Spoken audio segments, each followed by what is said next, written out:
work with me, you follow the rules. Rule number 1, you give me everything you've got. Rule number 2, then you give me more. And rule number 3, I make the rules. I'm recording this directly after beating Batman Arkham Knight. I find myself as a Batman fan replaying each title every year and have done so too many times at this point to count. A discussion of which title is the best is always brought up around Batman fans and which one handles the character the best. Now, I'm not here to give a video dissecting on why Arkham Knight is the best. I'm not even here to say I believe it is the best. What I am here to do is try and dissect why I believe Arkham Knight holds a deeper, more profound meaning for the character that is often hidden behind the surface level. We all try and see ourselves in Batman. He is the light of hope we wish we could have in the face of adversity, and he's the dark shadow of willpower we aspire to have when we're faced with an obstacle in life. And this is where I think the beauty of Batman Arkham Knight lies. See, the definitive Batman experience isn't just entertainment or nostalgia, but how we can find ourselves and connect with the character, how we can find ourselves as Batman. Arkham Knight does this by introducing what I believe to be the greatest Batman villain of all. It's not Joker, Penguin, Scarecrow, or any other.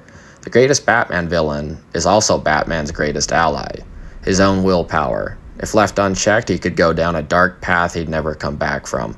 But used correctly, it's more powerful than any superpower ever could be. Throughout Arkham Knight, we see Batman struggle with his willpower by way of the Joker. Now, I don't mean the actual character of the Joker, but the Joker that lies within himself. See, at every turn of the game, the devil on his shoulder in the form of Joker is trying to influence him at every turn.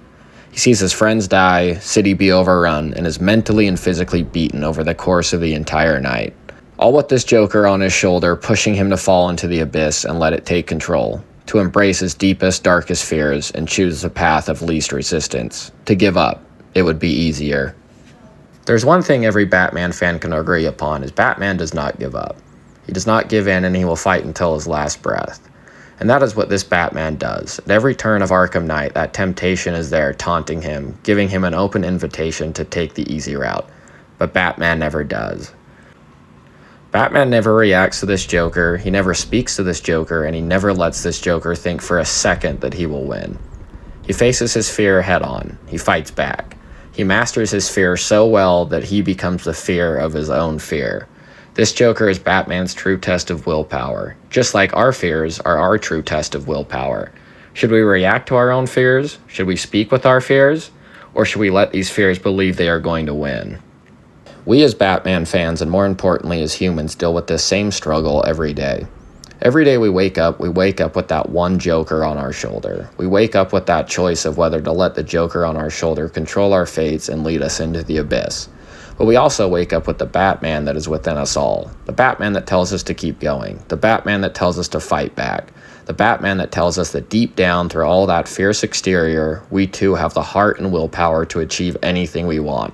That our one superpower is also to never give up.